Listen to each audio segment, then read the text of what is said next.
uh, banyak diberitakan oleh Ibu Gembala ya, dimana saya merasakan banyak sekali rahasia-rahasia yang Tuhan nyatakan ya lewat Ibu Gembala di tempat ini ya. Kalau melihat keadaan dunia sekarang ini ya, ini juga dari berita-berita yang kita dengar ya akhir-akhir ini, perang Israel dengan Iran ya, kita tahu bahwa kedatangan Tuhan kembali itu sudah sangat dekat sekali, di ambang pintu ya. Bahkan dibilang pintu timur, gerbang timur itu seperti ada suara-suara.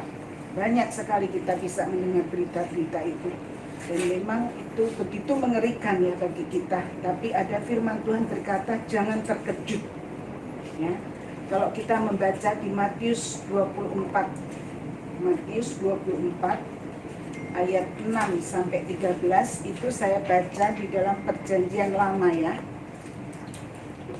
Maka kamu akan mendengar dari hal peperangan dan kabar peperangan. Ingatlah, jangan kamu terkejut karena tak dapat tiada segala perkara ini akan berlaku. Tapi itu belum sampai pada kesudahan. Karena bangsa akan bangkit melawan bangsa, kerajaan melawan kerajaan, akan terjadi kelaparan dan gempa bumi sini sana. Tetapi semuanya itu hanya permulaan sengsara. Pada masa itu kamu akan diserahkan orang untuk disengsarakan, dan kamu akan dibunuh orang, dan kamu akan dibenci segala bangsa sebab namaku. Kemudian daripada itu banyaklah orang menaruh syiar, lalu seorang akan menyerahkan seorang yang lain, dan seorang akan membenci seorang yang lain. Banyak nabi palsu akan terbit kelak dan akan menyesatkan banyak orang. Dan sebab makin bertambah dosa, maka kasih orang banyak tawarlah kelak. Tetapi barang siapa yang bertekun sampai akhir, dialah akan diselamatkan. Gitu ya. Itu sebabnya kita harus menyadari keadaan dan mempersiapkan diri ya, berjaga-jaga. Banyak firman yang mengingatkan kita akhir-akhir ini ya, untuk berjaga-jaga. Matius 24, kita baca lagi Matius 24 ayat 37 sampai 42. Nasihat supaya berjaga-jaga. Sebab sebagaimana halnya pada zaman Nuh, demikian pula halnya kelak pada kedatangan Anak Manusia. Sebab sebagaimana mereka pada zaman sebelum air bah itu makan dan minum, kawin dan mengawinkan, sampai kepada hari Nuh masuk ke dalam bahtera. Dan mereka tidak tahu akan sesuatu sebelum air bah itu datang dan melenyapkan mereka semua. Demikian pula lah halnya kelak pada kedatangan Anak Manusia. Pada waktu itu kalau ada 2 orang di ladang, yang seorang akan dibawa dan yang lain akan ditinggalkan. Kalau ada 2 orang perempuan sedang memutar batu bilangan, yang seorang akan dibawa dan yang lain akan ditinggalkan. Karena itu berjaga-jagalah, sebab kamu tidak tahu pada hari mana Tuhanmu datang. Ayat yang sama itu kita baca Lukas 17. Lukas 17, kita banyak membaca firman ya, karena itu bukan perkataan saya, tetapi semuanya ada tertulis di dalam firman Tuhan. Lukas 17 ayat 26 sampai 30. Dan sama seperti terjadi pada zaman Nuh, demikian pula lah halnya kelak pada hari-hari Anak Manusia. Mereka makan dan minum, mereka kawin dan dikawinkan, sampai kepada hari Nuh masuk ke dalam bahtera. Lalu datanglah air bah dan membinasakan mereka semua. Demikian juga seperti yang terjadi di zaman Lot. Mereka makan dan minum, mereka membeli dan menjual, mereka menanam dan membangun. Tetapi pada hari Lot pergi keluar dari Sodom, turunlah hujan api dan hujan belerang dari langit dan membinasakan mereka semua. Demikianlah halnya kelak pada hari di mana Anak Manusia menyatakan dirinya. Ayat 34, Aku berkata kepadamu, pada malam itu ada 2 orang di atas satu tempat tidur, yang seorang akan dibawa dan yang lain akan ditinggalkan. Ini berbicara nikah ya. Ada 2 orang perempuan bersama-sama menghilang, yang seorang akan dibawa dan yang lain akan ditinggalkan. Ini pelayanan. Jadi soal keselamatan itu adalah perjuangan kita masing-masing pribadi. Tidak gandolan atau nebeng ya. Seperti perumpamaan 5 gadis yang bijaksana dan bodoh. Kalau dipikir seperti 5 gadis bijaksana itu egois, tidak memperhatikan orang lain. Karena waktu yang bodoh meminta minyak, yang gadis pandai bilang, tidak, nanti tidak cukup buat aku dan buat kamu. Akhirnya gadis yang bodoh membeli minyak tapi terlambat. Nah, jadi urusan soal keselamatan itu adalah persiapan pribadi masing-masing. 1 Tesalonika 5 ayat 1 sampai 10. 1 Tesalonika 5 ayat 1 sampai 10. Berjaga-jaga, tetapi tentang zaman dan masa saudara-saudara tidak perlu dituliskan kepadamu. Karena kamu sendiri tahu benar-benar bahwa hari Tuhan datang seperti pencuri pada malam. Apabila mereka mengatakan semuanya damai dan aman, maka tiba-tiba mereka ditimpa oleh kebinasaan, seperti seorang perempuan yang hamil ditimpa oleh sakit bersalin. Mereka pasti tidak akan luput. Tetapi kamu, saudara-saudara, kamu tidak hidup dalam kegelapan, sehingga hari itu tiba-tiba mendatangi kamu seperti pencuri. Karena kamu semua adalah anak-anak terang dan anak-anak siang. Kita bukanlah orang-orang malam atau orang-orang kegelapan. Sebab itu baiklah jangan kita tidur seperti orang-orang lain, tetapi berjaga-jaga dan sadar. Sebab mereka yang tidur waktu malam, dan mereka yang mabuk waktu malam. Tetapi kita yang adalah orang-orang siang, baiklah kita sadar, berbaju sirahkan iman dan kasih, dan berketopongkan pengharapan keselamatan. Karena Allah tidak menetapkan kita untuk ditimpa murka, tetapi untuk beroleh keselamatan oleh Yesus Kristus Tuhan kita, yang sudah mati untuk kita, supaya entah kita berjaga-jaga, entah kita tidur, kita hidup bersama-sama Dia. Ya, ini ya jelas sekali dikatakan ya. Kalau saya memeriksa di Tabernakel 1 Tesalonika 5 itu terkena pada misbah dupa. Ya. Nasihat firman kita harus bangun dari tidur, sadar dan berjaga-jaga sebagai anak terang, anak-anak siang yang hidup dalam firman, hidup bersama-sama Dia. Jadi bukan tidak boleh tidur perlu, istirahat perlu ya buat kita manusia ya. Tetapi yang dimaksud tidur di sini tidur rohani.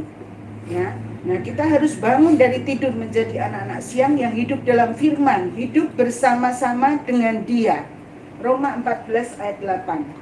Roma 14 ayat 8.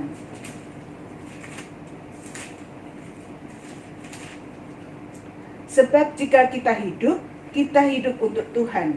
Dan jika kita mati untuk Tuhan. Jadi baik hidup atau mati, kita adalah milik Tuhan.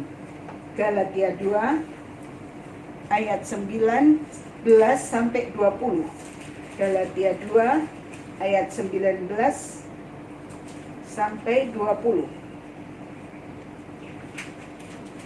Sebab aku telah mati oleh hukum Taurat untuk hukum Taurat, supaya aku hidup untuk Allah. Aku telah disalibkan dengan Kristus, namun aku hidup. Tetapi bukan lagi aku sendiri yang hidup, melainkan Kristus yang hidup di dalam aku. Dan hidupku yang kuhidupi sekarang di dalam daging adalah hidup oleh iman dalam Anak Allah yang telah mengasihi aku dan menyerahkan dirinya untuk aku. Nah ini ya korban Kristus ya. Roma 8 ayat 10 sampai 11. Roma 8 ayat 10 sampai 11. Tetapi jika Kristus ada di dalam kamu, maka tubuh memang mati karena dosa, tetapi roh adalah kehidupan oleh karena kebenaran. Dan jika roh Dia yang telah membangkitkan Yesus dari antara orang mati diam di dalam kamu, maka Ia yang telah membangkitkan Kristus Yesus dari antara orang mati akan menghidupkan juga tubuhmu yang fana itu oleh rohnya yang diam di dalam kamu. Nah ini ya, ini Tuhan sudah kerjakan ya di dalam kehidupan kita masing-masing yang sekian lama sudah menerima firman. Apalagi firman pengajaran ya, di mana gerak pada zaman akhir ini Kalau kita melihat pembagian dari peta zaman itu zaman Roh Kudus, di mana pada saat-saat akhir ini Roh Kudus itu begitu giat bekerja ya. Bahkan dibilang Roh Kudus itu dicurahkan double. Double itu karena apa? Karena 3 pribadi Allah Tritunggal ini bekerja bersama-sama. Roh Kudus menuntun kita pada kebenaran, dan Roh Kudus juga mengisi hati kita dengan kasih Allah. Jadi tidak bisa dipisahkan ya, Tuhan Yesus Kristus. Tapi memang semuanya itu dikerjakan oleh Roh yang satu. Ya, jadi Roh yang satu tapi memberi karunia pada masing-masing anggota berbeda-beda. Karunia buat gembala lain pada sidang jemaat. Tapi yang mengerjakan Roh yang satu itu, ya, supaya tidak terjadi kekacauan, ya, karena Roh Kudus yang bekerja mewujudkan rencana Allah pada zaman akhir itu. Ya, itu sebabnya penyucian yang Tuhan kerjakan di dalam kehidupan kita yang merupakan kemurahan yang sudah kita terima. Untuk menerima kasih karunia Allah itu harus kita hargai sungguh-sungguh. Dengan kita meningkatkan panggilan kita untuk sampai pada pilihan menjadi milik Tuhan.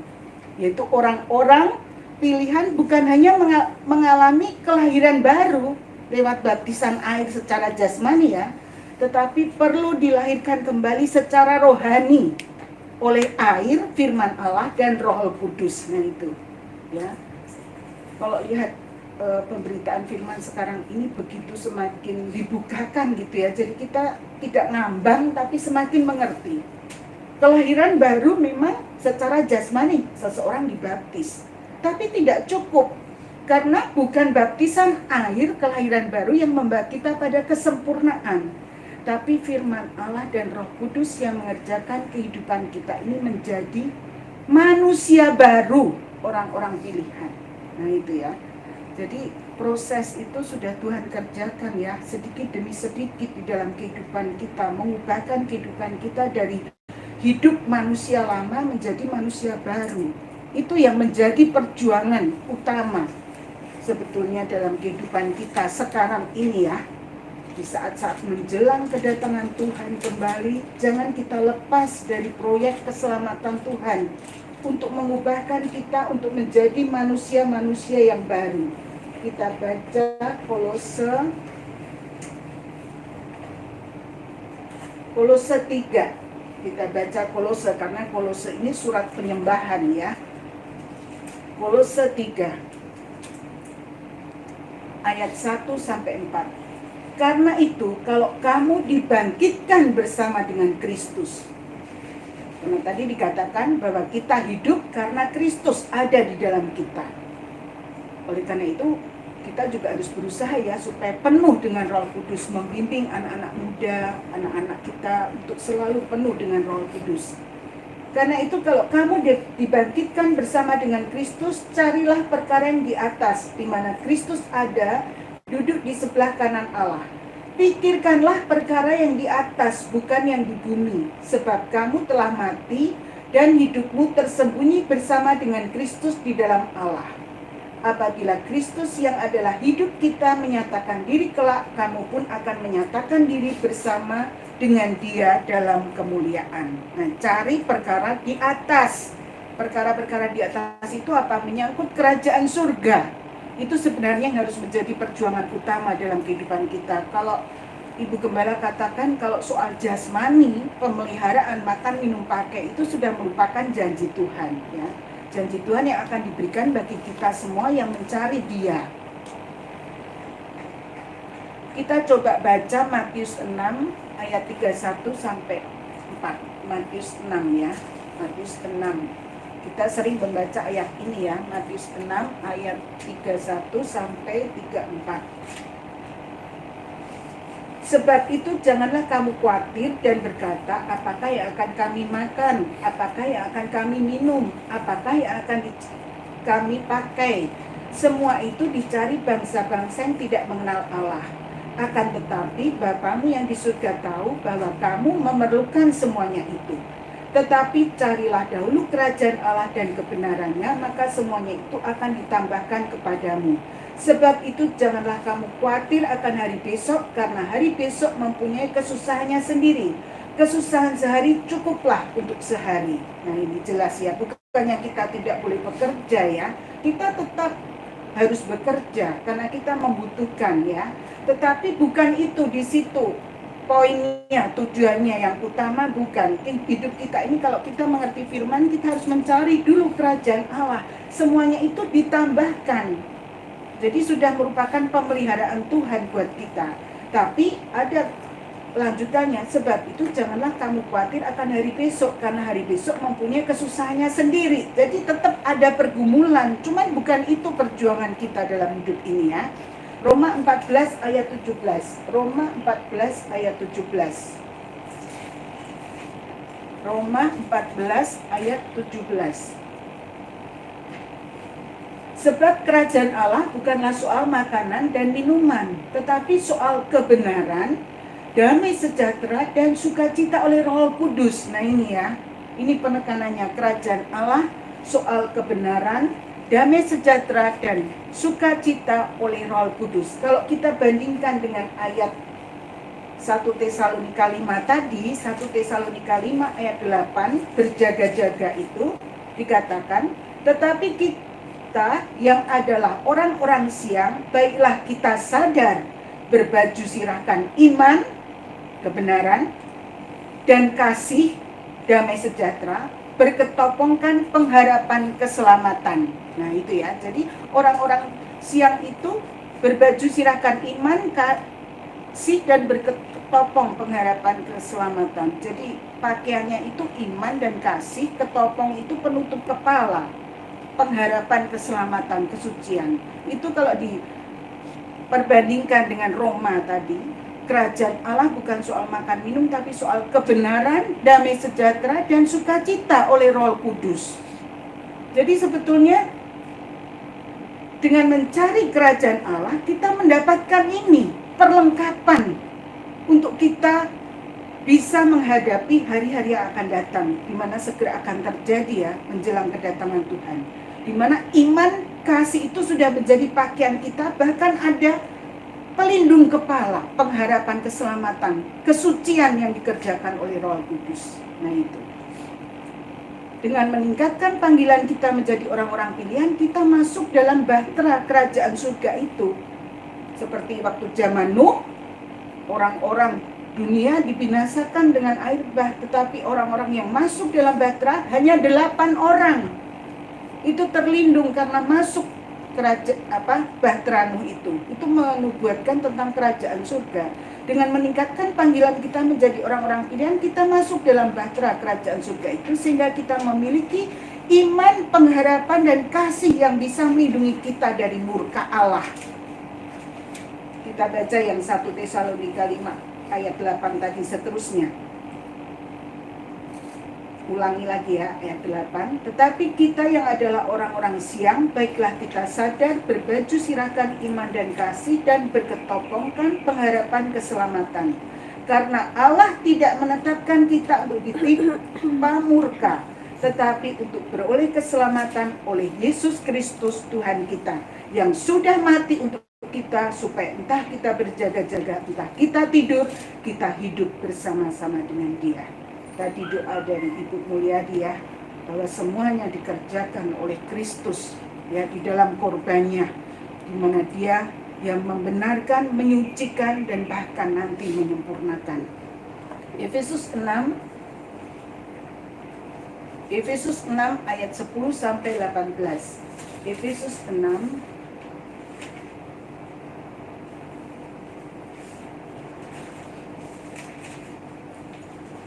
Efesus 6 ayat 10 sampai 18. Ini perlengkapan senjata Allah, perlengkapan rohani yang sedang Tuhan kerjakan dan sudah Tuhan kerjakan di dalam kehidupan kita. Akhirnya hendaklah kamu kuat di dalam Tuhan, di dalam kekuatan kuasa-Nya. Kenakanlah seluruh perlengkapan senjata Allah, supaya kamu dapat bertahan melawan tipu muslihat iblis. Karena perjuangan kita bukanlah melawan darah dan daging, tetapi melawan pemerintah-pemerintah, melawan penguasa-penguasa, melawan penghulu-penghulu dunia yang gelap ini, melawan roh-roh jahat di udara. Sebab itu ambillah seluruh perlengkapan senjata Allah supaya kamu dapat mengadakan perlawanan pada hari yang jahat itu dan tetap berdiri sesudah kamu menyelesaikan segala sesuatu. Jadi berdirilah tegak, berikat pinggangkan kebenaran, iman ya, berbaju sirahkan keadilan, dan kakimu berkasutkan kerelaan untuk memberitakan Injil damai sejahtera. Dikasih Allah ya. Dalam segala keadaan pergunakanlah perisai iman, sebab dengan perisai itu kamu akan dapat memadamkan semua panah api dari si jahat. Dan terimalah ketopong keselamatan dan pedang roh, yaitu firman Allah. Dalam segala doa dan permohonan, berdoalah setiap waktu di dalam roh, dan berjaga-jagalah di dalam doamu itu dengan permohonan yang tak putus-putusnya untuk segala orang kudus. Nah ini ya, ini tugas kita sekarang ini yang harus kita lakukan ya, yang merupakan perlengkapan senjata dari Allah yang akan melengkapi kita untuk menghadapi hari yang jahat itu ya.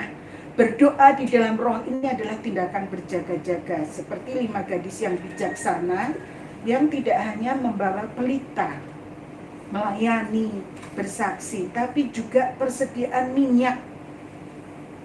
Ya, dalam doa pembukaan tadi ya, ada satu seruan untuk Tuhan nyatakan kehendaknya ya. Karena di Lukas 18 kita baca, di Lukas 18 ayat 1 itu dikatakan, Yesus mengatakan suatu perumpamaan kepada mereka untuk menegaskan bahwa mereka harus selalu berdoa dengan tidak jemu-jemu. Ini berdoa dengan tidak jemu-jemu. Lukas 18 ini terkena pada pakaian ya. Ayat 7-8, tidakkah Allah akan membenarkan orang-orang pilihannya yang siang malam berseru kepadanya, dan adakah ia mengulur-ulur waktu sebelum menolong mereka? Aku berkata kepadamu, ia akan segera membenarkan mereka. Akan tetapi jika anak manusia itu datang, adakah ia mendapati iman di bumi? Nah ini ya, doa itu merupakan pakaian kelakuan hidup kita sehari-hari ya, sebagai orang pilihan. Dan memang kita merasakan ya bahwa kerinduan Tuhan kerjakan ya, sekalipun tidak ada pengumuman di tiap ibadah untuk doa segala macam. Selasa ya ada ya, tapi doa wulan seperti dihapus ya, nggak ada pengumuman untuk berdoa wulan, karena doa itu harus sudah merupakan pakaian. Jadi tidak perlu lagi disuruh-suruh, tapi kita harus meningkatkan rohani kita untuk selalu. Bahkan ada satu wulan yang waktu mendengar kebaktian itu, dia bilang tiap hari berdoa. Iya, karena masa kita nggak berpakaian? Masa tiap hari kan kita harus berpakaian? Kalau tidak berpakaian ya tertelanjang dalam kelakuan tingkah kita. Jadi doa itu memang harus merupakan pakaian yang selalu kita pakai. Tapi dikatakan di situ, jika anak manusia datang, adakah ia mendapati iman di bumi? Nah, doa ini juga harus mengalami peningkatan ya, seperti waktu di kebaktian umum di Sitir tuh. Saya merasakan pemakaian Tuhan ya, sekalipun kalau kita sungguh-sungguh fokus sama firman ya, itu ada kadang firmannya sama, tapi Tuhan memberikan pengertian yang beda gitu. Kayak doa minta-minta, doa syafaat, itu sama doa penyembahan itu beda.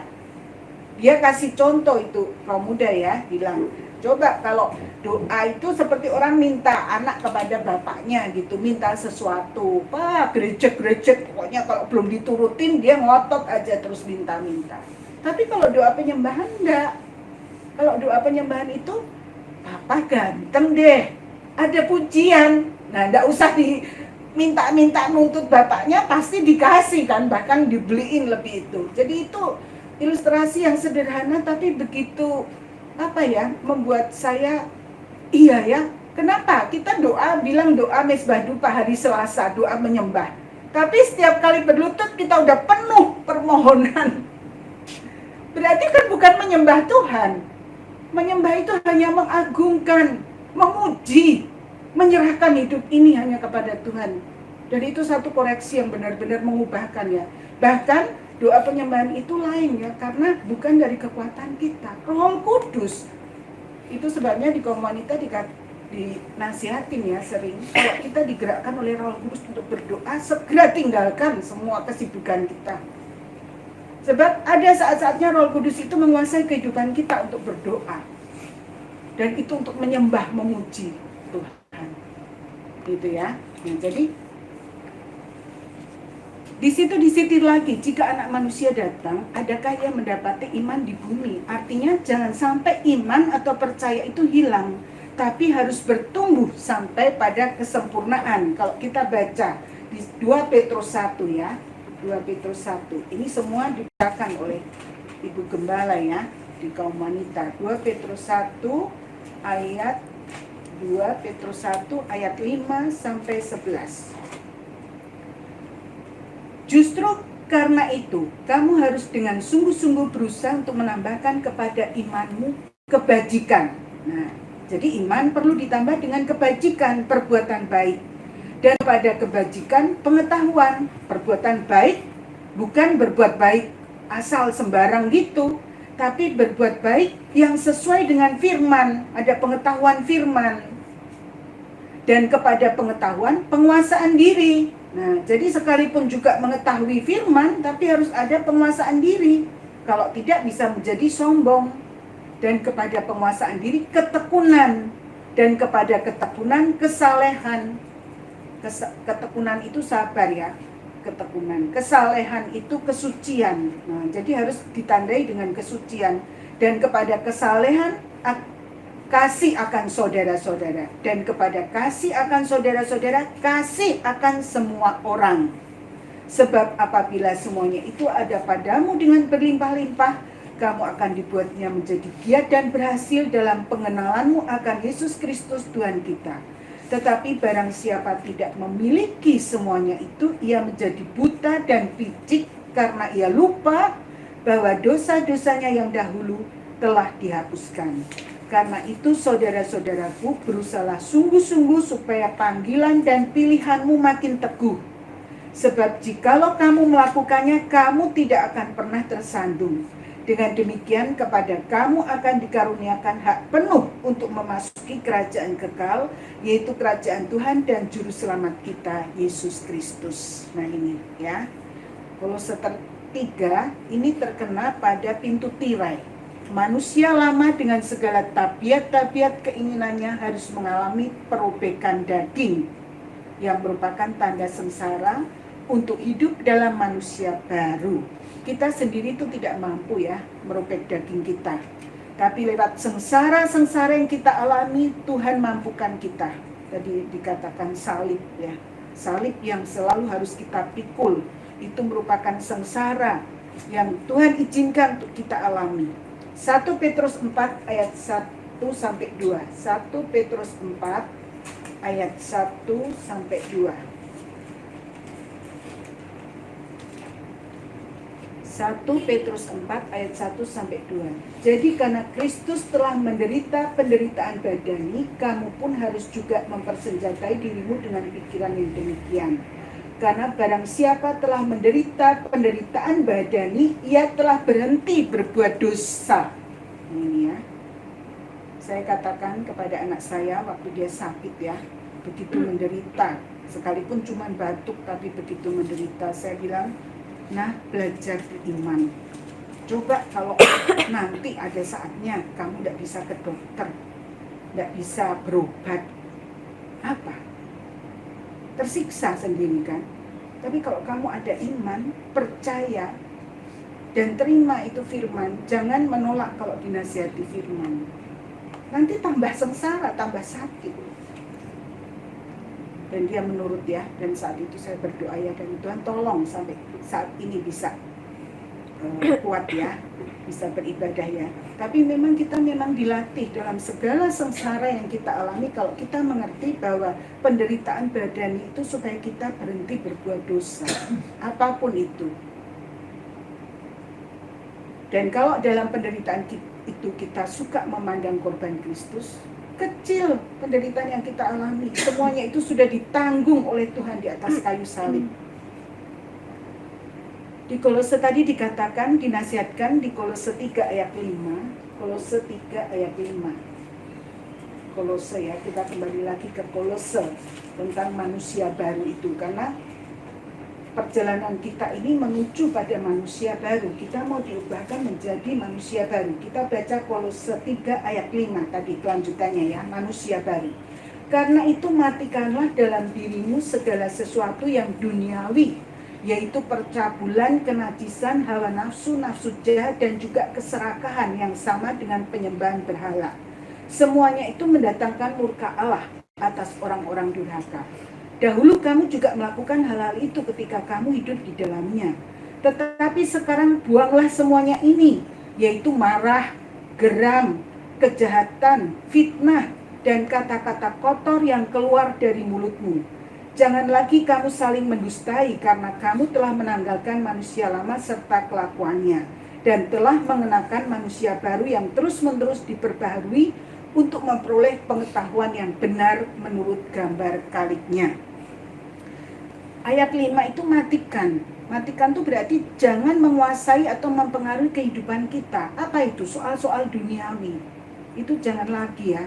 Karena kita oleh kekuatan daripada firman dan Roh Kudus ya, itu akan diubahkan untuk kita tidak lagi terpengaruh dengan soal-soal duniawi ya. Segala sesuatu yang duniawi, percabulan, kenajisan, hawa nafsu, nafsu jahat, keserakahan, penyembahan berhala. Dan itu di dalam hati kita muncul karena apa? Buanglah. Buang itu berarti tinggalkan, jangan dilakukan lagi. Jadi mungkin kita tidak lagi bergaul dengan kenajisan ini, tapi kita periksa itu di dalam hati kita, apakah masih ada itu marah, geram, fitnah, kata-kata kotor yang keluar dari mulut, dusta. Itu sama aja. Jadi itu matikan, jangan menguasai, dan buang, tinggalkan. Ini benar-benar satu proses untuk melepaskan kita dari kemanusiaan lama kita, dan itu masing-masing kita sudah mengalami ya, dan bahkan sampai saat ini pun masih dikerjakan Tuhan ya, untuk bisa mematikan dan membuang. Untuk supaya apa? Kita semakin diubahkan menjadi manusia baru. Dan itu semata-mata oleh karena kemurahan Tuhan ya, kemurahan Tuhan. 1 Yohanes 2 ayat 18 sampai 20. 1 Yohanes 2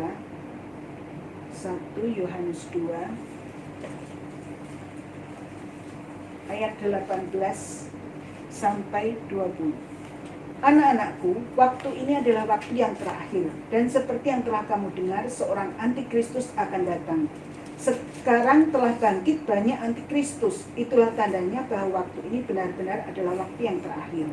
Memang mereka berasal dari antara kita, tetapi mereka tidak sungguh-sungguh termasuk pada kita. Sebab jika mereka sungguh-sungguh termasuk pada kita, niscaya mereka tetap bersama-sama dengan kita. Tetapi hal itu terjadi supaya menjadi nyata bahwa tidak semua mereka sungguh-sungguh termasuk pada kita.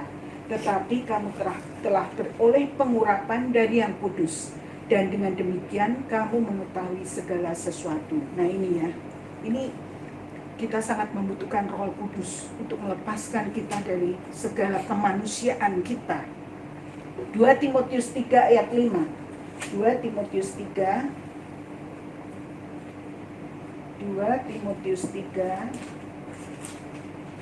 ayat 5. Secara lahiriah mereka menjalankan ibadah mereka, tetapi pada hakikatnya mereka memungkiri kekuatannya. Jauhilah mereka itu. Apa? Kekuatan ibadah adalah penyucian. Salah satunya dari dusta tadi ya, supaya kita tidak masuk di dalam golongan antikris, anak-anak pendusta. Kolose 3 ayat 9 tadi ya, kita udah baca, tapi kita baca lagi. Kolose 3 ayat 9. Kolose 3 ayat 9. Jangan lagi kamu saling mendustai karena kamu telah menanggalkan manusia lama serta kelakuannya. Nah, dusta ini seringkali menggoda kita ya, dengan dusta putih dan semuanya. Efesus 4 ayat 21. Efesus 4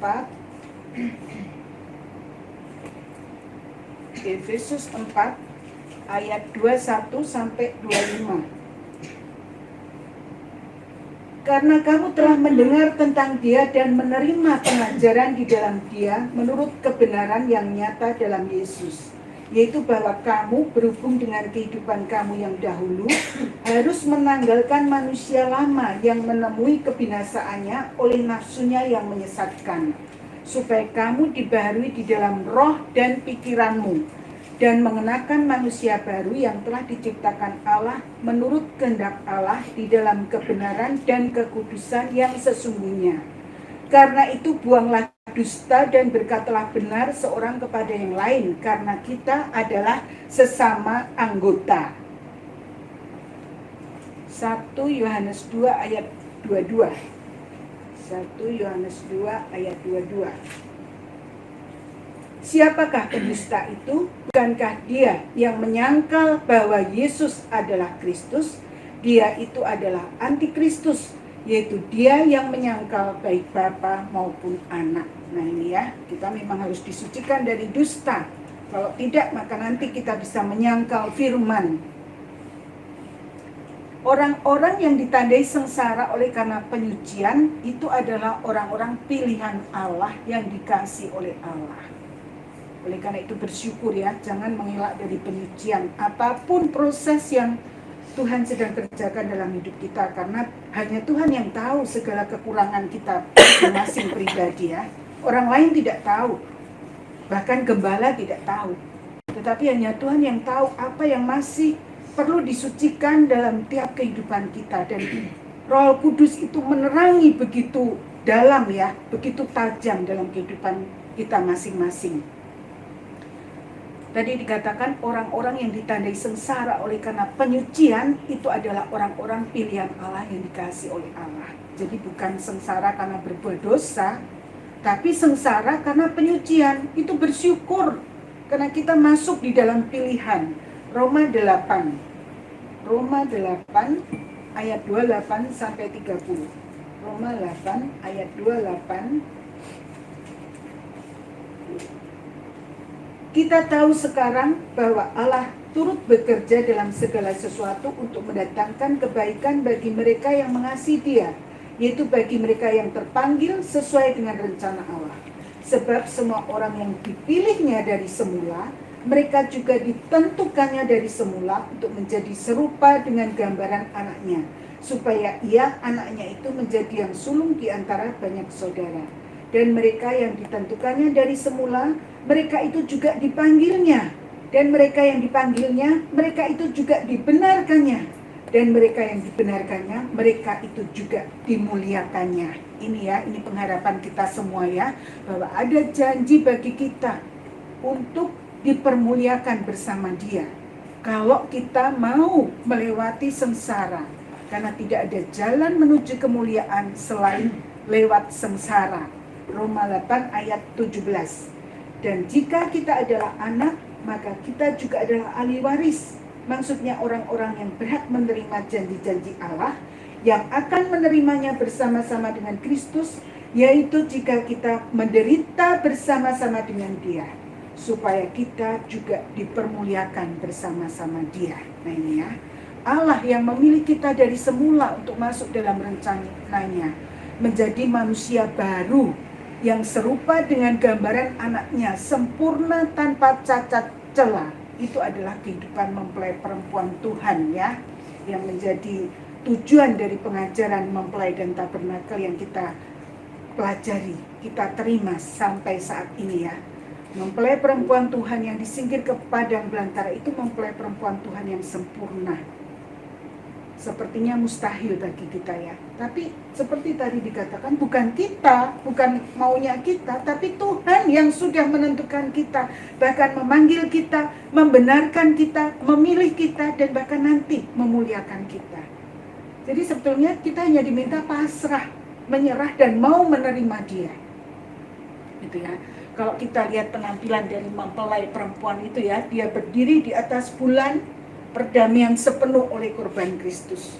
Jadi bersyukur ya kita dalam ibadah-ibadah kita sampai saat ini, sekalipun mungkin berkurang ya, kalau dulu kan ibadah 3 kali, terus selalu disertai perjamuan suci. Tapi minggu tetap ada, dan bahkan sekarang ini sekalipun ibadah kita seperti cuman hari Minggu ya, tapi perjamuan suci itu tetap. Dan itu yang memberikan kekuatan kepada kita, bahkan kesempatan buat kita untuk selalu memeriksa hati kita, supaya kita mengalami perdamaian sepenuh, supaya kata Ibu Gembala, supaya nanti tidak ada lagi yang menghalangi, menggandoli kita untuk tersingkir ke padang belantara. Dan bahkan berpakaian matahari ya, berpakaian matahari itu, iman itu harus bertumbuh sampai pada kasih Allah. Kasih Allah itu seperti matahari yang diterbitkan buat orang baik atau orang jahat, gitu ya. Berpakaian matahari, perbuatan-perbuatan baik dari orang-orang kudus, orang-orang yang disucikan, yang ada perbuatan-perbuatan kasih. Bahkan bermahkota 12 bintang ya. Mahkota 12 bintang itu pekerjaan dari Roh Kudus dengan segala karunia-karunia-Nya. Itu sebabnya kita perjuangkan keselamatan yang sudah kita terima melalui pengajaran mempelai ini ya, karena kasih karunia, jangan sampai iman itu hilang. Kita sudah tahu bahwa iman itu timbul dari mendengar firman ya, dan orang-orang pilihan tidak bisa lepas dari ibadah, bukan karena disuruh-suruh harus ibadah segala macam, tapi karena memang tidak bisa lepas mendengar firman dan percaya. Dan orang-orang pilihan itu ada di dalam doa Tuhan Yesus. Yohanes 17 ayat 20. Yohanes 17 ayat 20. Yohanes 17 ayat 20. Dan bukan untuk mereka ini saja aku berdoa, tetapi juga untuk orang-orang yang percaya kepadaku oleh pemberitaan mereka. Nah ini ya. Jadi orang-orang yang percaya pada pemberitaan firman dan menerima firman itu ada di dalam doa Tuhan Yesus. Dia sebagai imam besar begitu setia melayani kita ya. Dia memperdamaikan kita dengan tubuh dan darahnya. Bahkan dia berdoa untuk kita semua yang mau menerima firman.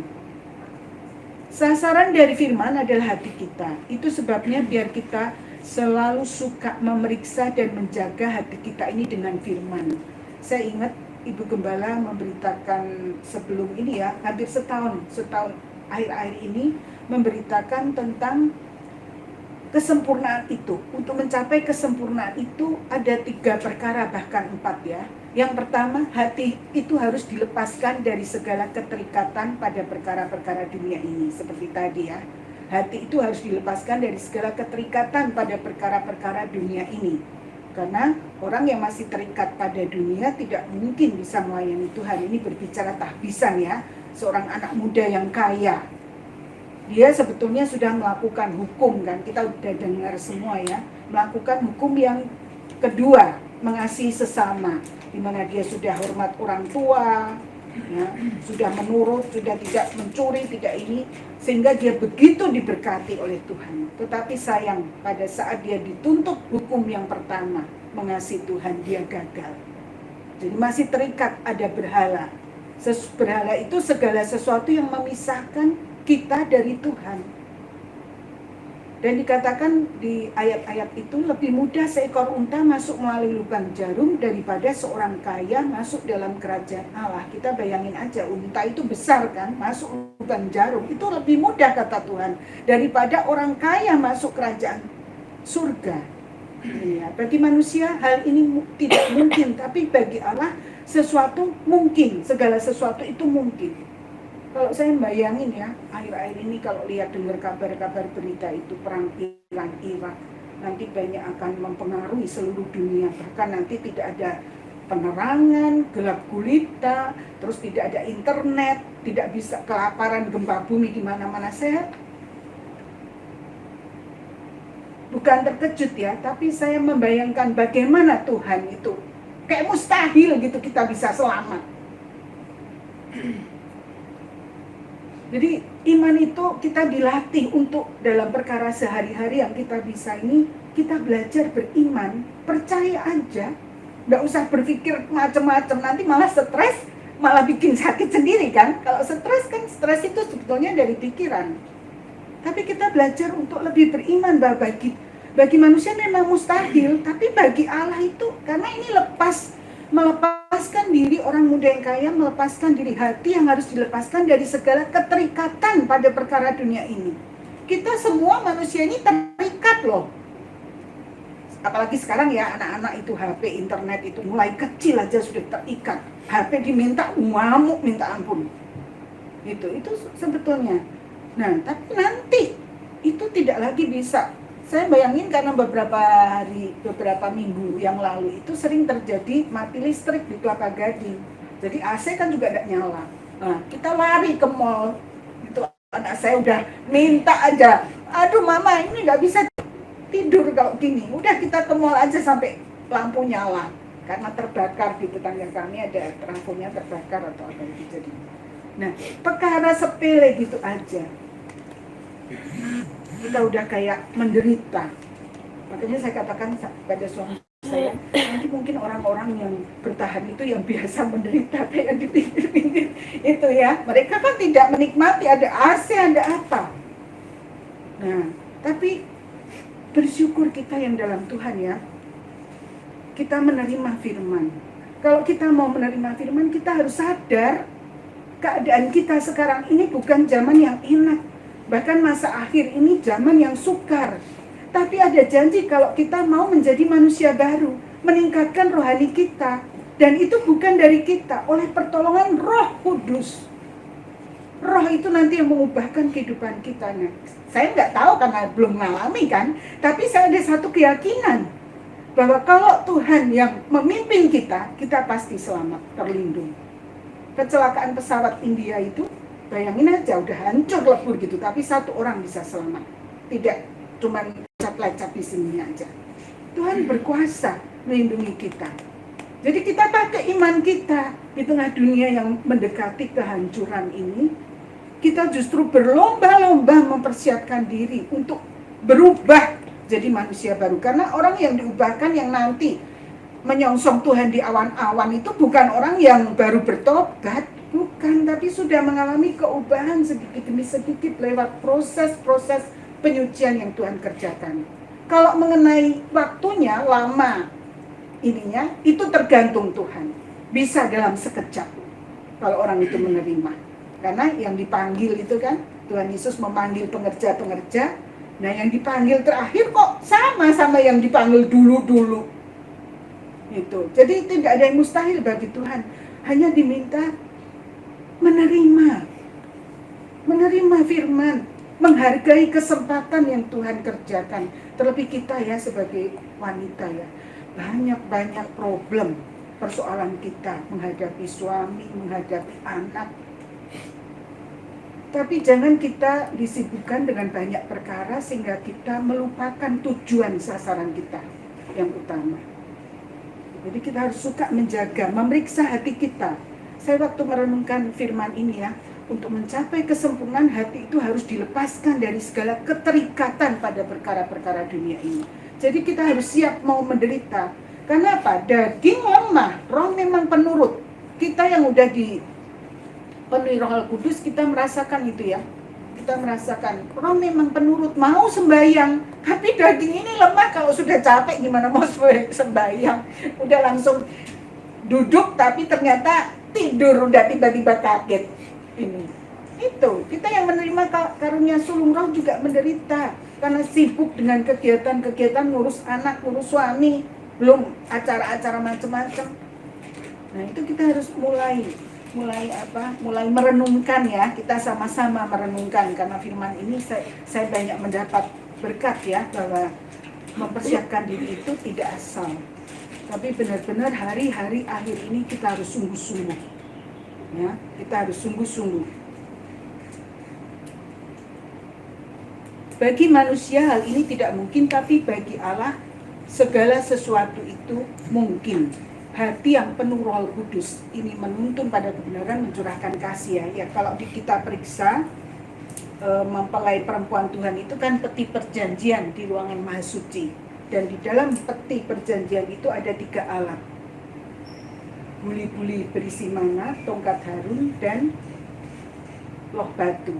Nah, ini pekerjaan Roh Kudus ya, tongkat Harun, di mana hati itu harus dilepaskan dari segala keterikatan pada perkara-perkara dunia ini. Tongkat Harun itu karena Harun yang dipilih sebagai pemimpin ya, untuk menghadapi sumut-sumut daripada Israel. Ini pekerjaan Roh Kudus. Kita harus menyerah pada kehendak Roh Kudus ya.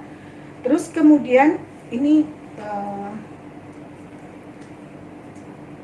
bagi manusia hal ini tidak mungkin, tapi bagi Allah segala sesuatu mungkin. Ini Yohanes 14 ayat 27. Yohanes 14 kita periksa ayat 27.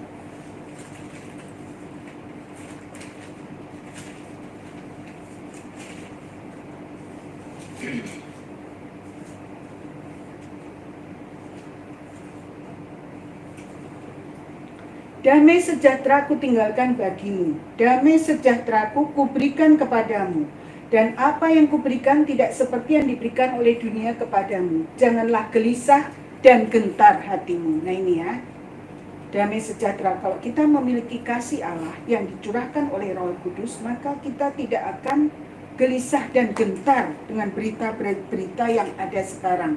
Yohanes 16 ayat 33. Semuanya itu kukatakan kepadamu supaya kamu beroleh damai sejahtera dalam aku. Dalam dunia kamu menderita penganiayaan, tetapi kuatkanlah hatimu. Aku telah mengalahkan dunia. 1 Yohanes 5 ayat 4 sampai 5. 1 Yohanes 5 ayat 4 sampai 5. Sebab semua yang lahir dari Allah mengalahkan dunia. Dan inilah kemenangan yang mengalahkan dunia, iman kita. Siapakah yang mengalahkan dunia selain daripada dia yang percaya bahwa Yesus adalah anak Allah. Ayat 1 Yohanes 5 ayat 1. Setiap orang yang percaya bahwa Yesus adalah Kristus lahir dari Allah. Nah ini ya, satu ayat. Setiap orang yang percaya bahwa Yesus adalah Kristus lahir dari Allah. Itu sebabnya kita perlu dilahirkan dari air dan roh. Tidak cukup dilahirkan baru, tetapi mengalami kelahiran dari air, firman yang menyucikan, bahkan Roh Kudus. Kita harus belajar beriman dalam menjalani hidup di dunia ini dengan selalu melakukan firman ya, seperti tadi saat sakit, saat kekurangan. Kemudian yang kedua, hati harus penuh dengan firman. Sehingga yang keluar adalah kata-kata iman, bukan kata-kata yang jahat, sia-sia atau sembrono yang malah menajiskan orang. Hati yang penuh firman ini buli-buli ya, buli-buli emas berisi mana. Itu. Karena kalau hati ini terisi penuh dengan firman, maka kata-kata yang keluar firman. Ya. Seringkali saya mendengar sungutan dari anak saya ini, apa-apa mama kalau diajak ngomong firman terus. Nah itu ya. Itu banyak, setiap kali saya merasakan tuh sejak saat saya menerima pengajaran ini ya dulu ya, tiap kali ini bahkan di kantor saya bersaksi ini semua firman terus gitu. Memang ada yang menerima, ada yang tidak ya, ada merasa terganggu. Apa-apa selalu ngomongnya firman, harusnya main seperti itu supaya nanti apa yang keluar dari, karena tersimpan kan, hati terisi firman penuh melimpah, akibatnya apa yang keluar ya. Kalau hati ini penuh dengan sesuatu yang bukan firman, yang perkara-perkara dunia, nanti yang keluar juga nasihat-nasihat duniawi, gitu ya. Itu semua sudah ngerti ya, mendengar ya, kayak di Matius 12 itu, Matius 12 ayat 34. Saya mau cepat aja, Matius 12 ayat 34. Matius 12 ayat 34. Hei kamu keturunan ular beludak, bagaimanakah kamu dapat mengucapkan hal-hal yang baik sedangkan kamu sendiri jahat? Karena yang diucapkan mulut meluap dari hati. Yohanes 15 ayat 3. Yohanes 15 ayat 3 sampai 4. Kamu memang sudah bersih karena firman yang telah kukatakan kepadamu. Tinggallah di dalam aku dan aku di dalam kamu. Sama seperti ranting tidak dapat berbuah dari dirinya sendiri kalau ia tidak tinggal pada pokok anggur. Demikian juga kamu tidak berbuah jikalau kamu tidak tinggal di dalam aku. Ini ya, kata-kata itu keluar dari hati, tinggal tetap dalam firman. Ini perjuangan kita untuk selalu menurut firman dan mau dikerjakan oleh firman itu. Yakobus 3 ayat 1-2. Yakobus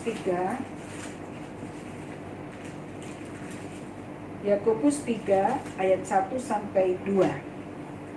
Saudara-saudaraku, janganlah banyak orang di antara kamu mau menjadi guru. Sebab kita tahu bahwa sebagai guru kita akan dihakimi menurut ukuran yang lebih berat. Nah ini ya, seperti kesaksian tadi ya. Memang kalau kita suka, ya istilahnya mengajar ya, memang kita belum sempurna, tapi kita harus berjaga-jaga dalam hati kita. Soalnya orang yang sempurna itu tidak bersalah kan dalam kata-katanya. Nah kalau yang keluar dari hati kita kata-kata firman, ya kita tidak bersalah. Tapi kalau kita mengajar firman, seringkali ini sebagai guru kita akan dihakimi menurut ukuran yang lebih berat.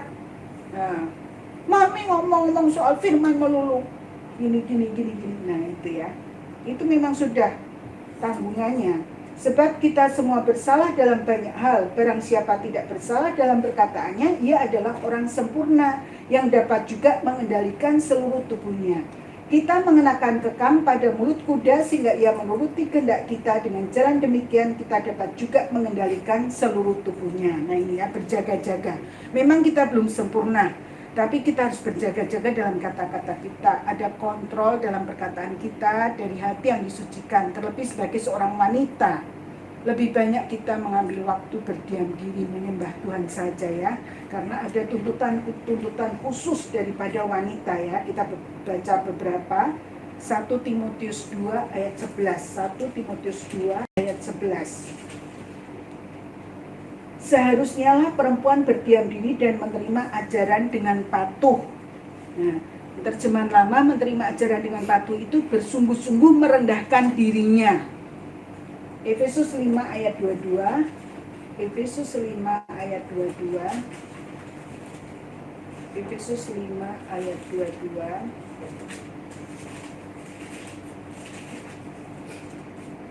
Hei istri, tunduklah kepada suamimu seperti kepada Tuhan. Nah ini ya.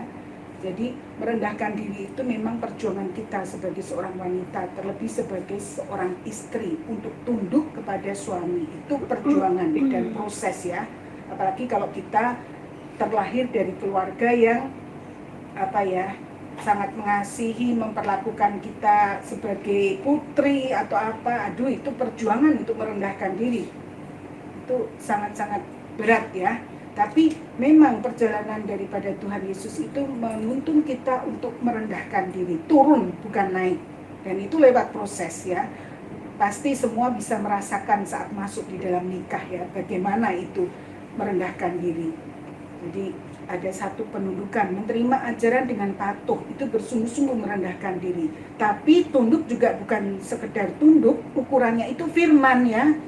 Sebab kita juga ngerti itu ada satu kisah di Kisah Para Rasul 5 itu tentang Safira dan tentang Ananias dan Safira ya. Seperti istri tunduk ya pada suami, sepakat sama suami, tapi untuk melanggar firman akibatnya dua-duanya juga dibinasakan ya. Kalau kita baca tadi 1 Timotius 2 ayat 11 tadi, seharusnya lah perempuan berdiam diri dan menerima ajaran dengan patuh. Patuh bukan patuh sekongkel sama suami untuk melanggar firman, tapi ukurannya Tuhan. Jadi Efesus 5, tunduk kepada suami seperti kepada Tuhan. Ayat 12, aku tidak mengizinkan perempuan mengajar dan juga tidak mengizinkannya memerintah laki-laki. Hendaklah ia berdiam diri. Nah ini ya, ini banyak ya, banyak sekarang. Tapi kalau lewat pengajaran firman Tuhan, memang di dalam jemaat, pertemuan jemaat, kita wanita tidak boleh mengajar firman ya, kecuali dalam kebaktian kaum wanita wulan ya kan, supaya tidak, karena tidak boleh mengajar ini bukan dalam arti sebagai guru ya. Kalau guru kan mengajar juga, tapi yang tidak boleh itu menyangkut pengajaran. Nah ini koreksi yang sangat mendalam. Beberapa waktu lalu saya sempat ditegur ya, ada satu teguran firman ya yang keras ya di Wahyu 2 dan 3 itu kan ada penyucian terakhir sidang jemaat itu. Pada sidang jemaat Di mana itu? Penyucian terakhir. Sebentar saya periksa.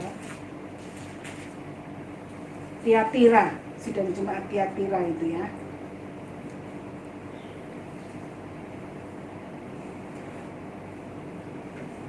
Tetapi aku mencela engkau karena engkau membiarkan wanita Isabel yang menyebut dirinya nabiah mengajar dan menyesatkan hamba-hambaku supaya berbuat zina dan makan persembahan berhala. Itu ya. Jadi memang kita dilatih, dididik sebagai wanita untuk tidak mengajar laki-laki ya, karena ini menyangkut pengajaran.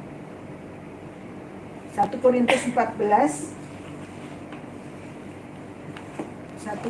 14 ayat 33 sampai 35.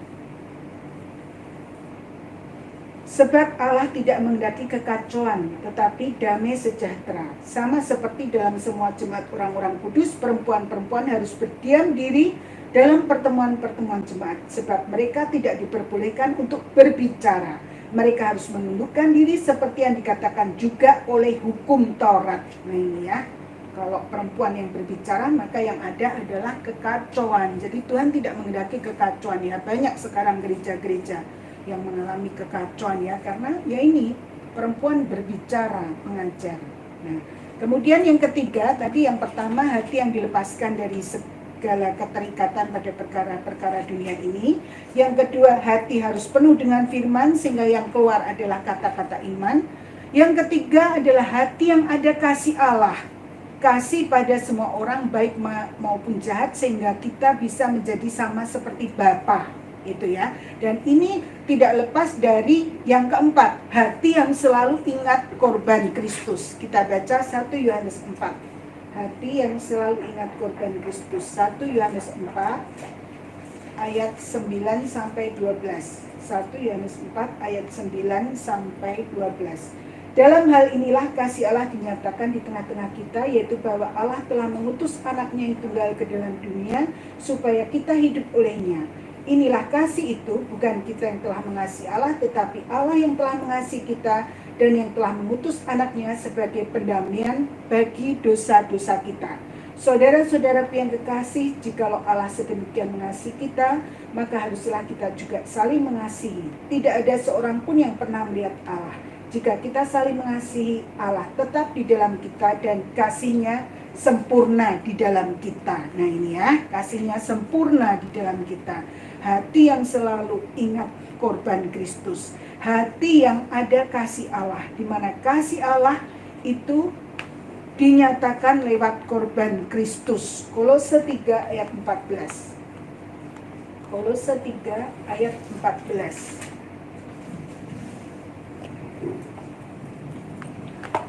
Dan di atas semuanya itu kenakanlah kasih sebagai pengikat yang mempersatukan dan menyempurnakan, gitu ya.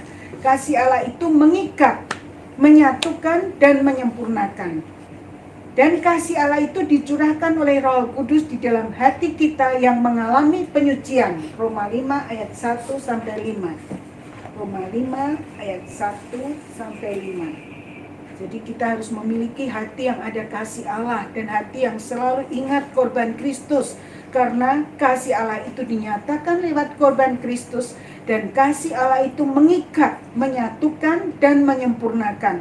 Sehingga kalau kita memiliki kasih Allah, maka kesempurnaan yang Tuhan janjikan akan menjadi bagian daripada kita ya. Kasih Allah itu dicurahkan oleh Roh Kudus di dalam hati kita yang mengalami penyucian. Roma 5 ayat 1 sampai 5. Sebab itu kita yang dibenarkan karena iman, kita hidup dalam damai sejahtera dengan Allah oleh karena Tuhan kita Yesus Kristus. Damai sejahtera itu kasih ya. Oleh Dia kita juga beroleh jalan masuk oleh iman kepada kasih karunia ini. Di dalam kasih karunia ini kita berdiri dan kita bermegah dalam pengharapan akan menerima kemuliaan Allah, kesempurnaan.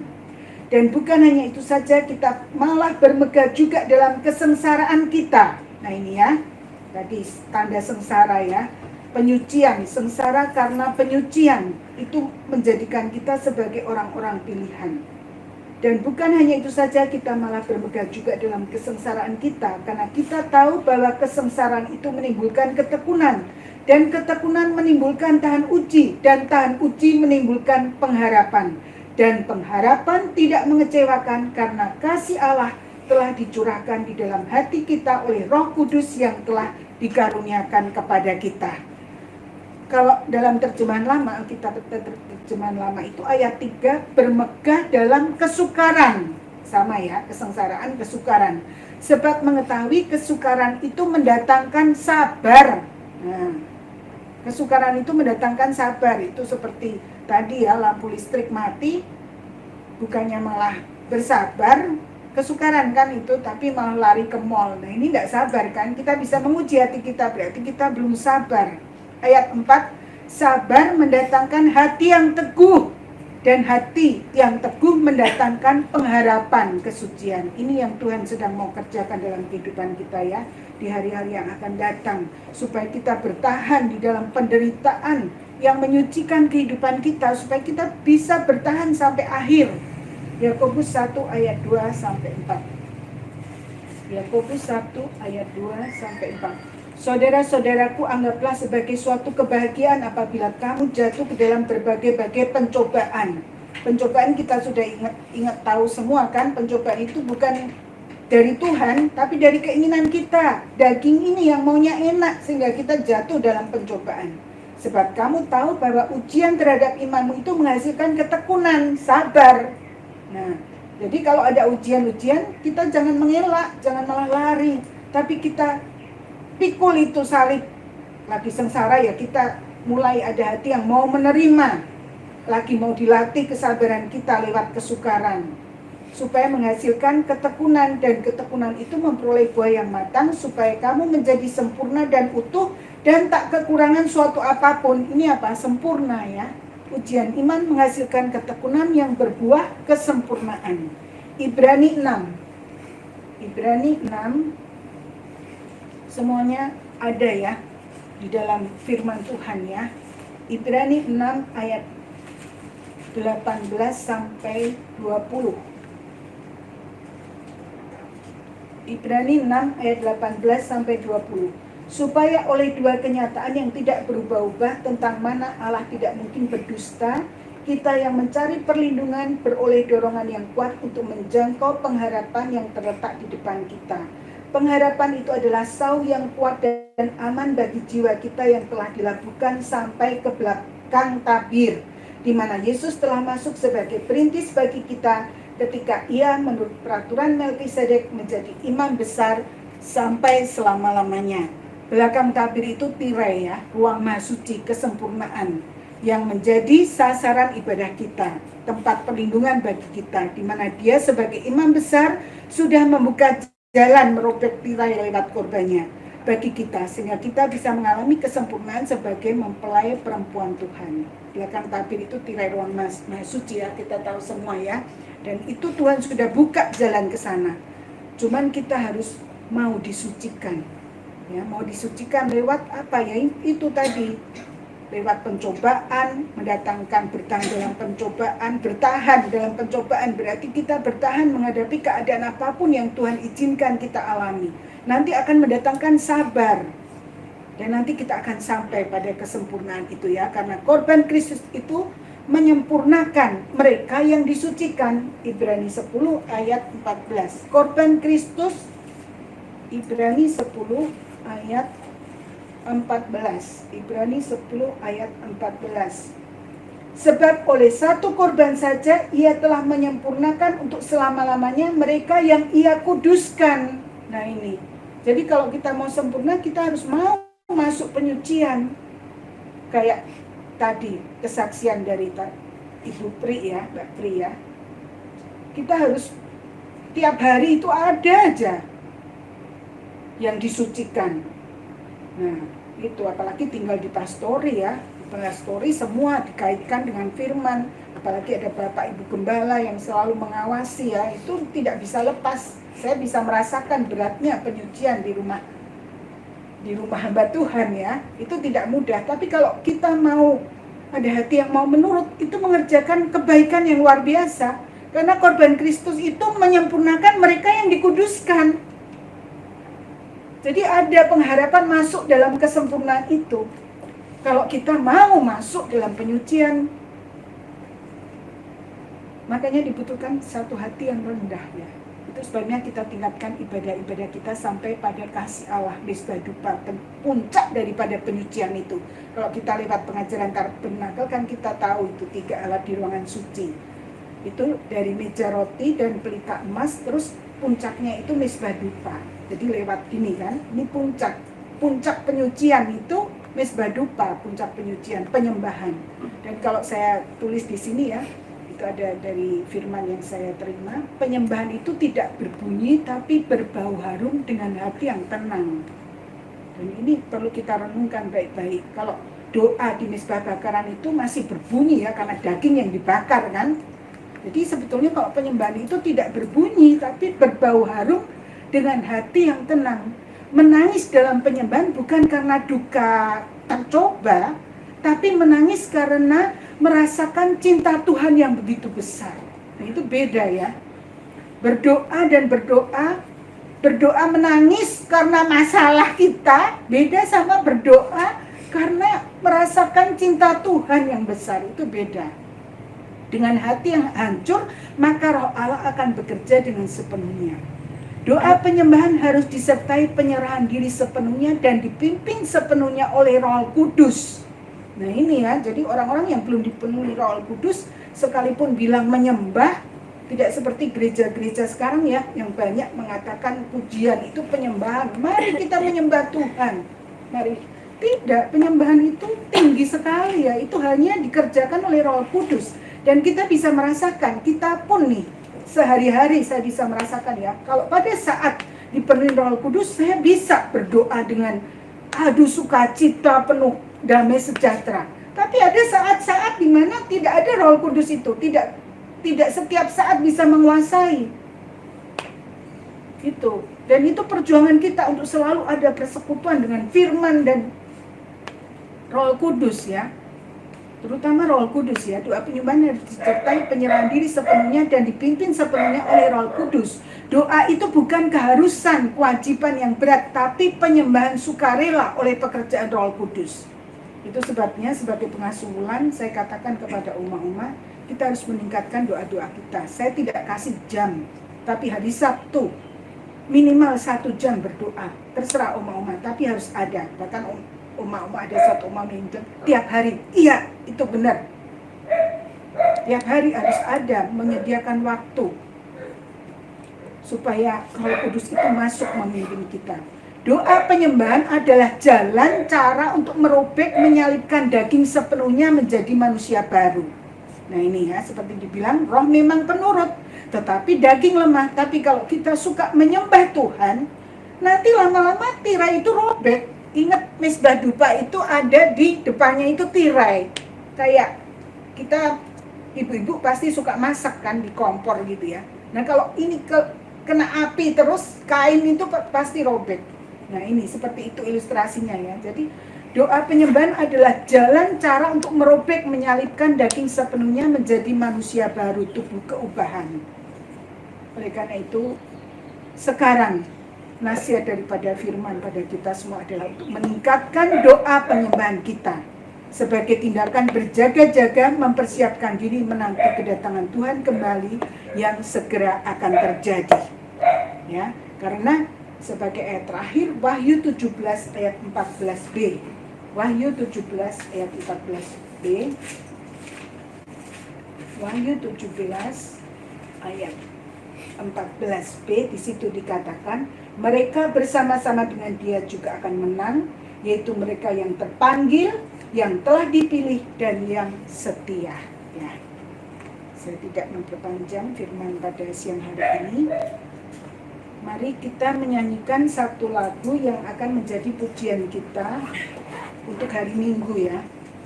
Supaya di lagu sekalian. Psalm nomor 165.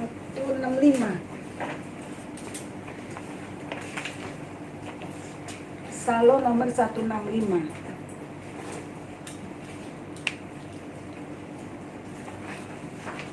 Susunannya Psalm 165, aku bertekun dalam iman. Susunannya koplet pertama, koplet kedua, referen 1 kali, Koplet ketiga, koplet keempat, refren 2 kali. Kita menyanyikan ini ya. Ku mencoba mendapatkan rahasia hidup sesuai kenyataan, tapi hampa apa yang ku ingin capai hanya terlaksana dengan iman. Koplet kedua. Akalku bisa menerima apapun yang kelihatan nyata. Waktu gagal baru ku mengerti bahwa oleh iman semua bisa nyata. Ku bertekun serta yakin pada firman, Dia batu karang yang beri kepuasan. Ku bersandar pada yang tak kelihatan, tapi nyata oleh iman pada firman. Koplet 3. Pandangan dan perasaanku menentukan sesuatu yang nyata, tapi jika menghadapi jalan buntu, hanya iman mengatasi semuanya. Komplit 4. Sungguh senang mengikuti jejak Kristus mempelai lelaki dalam tanda kematian dan kebangkitan, mengalami kemuliaan Tuhan. Ku bertekun serta yakin pada firman, Dia batu karang yang beri kepuasan. Ku bersandar pada yang tak kelihatan, tapi nyata oleh iman pada firman. Kita nyanyikan refrennya sekali lagi dan nanti Ibu Elizabeth pimpin doa. Maju ke depan ya. Ku bertekun serta yakin pada firman. Kita nyanyikan sambil berdiri. Dia batu karang yang beri kepuasan. Ku bersandar pada yang tak kelihatan,